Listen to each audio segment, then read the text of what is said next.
As soon as you get the erection hard, it's hard to pull out and it starts to rattle against the insides of the vacuum hose.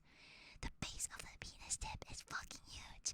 With that said, the very skinny thin layer skin between the tip and the shaft begins to tear, causing blood to surface.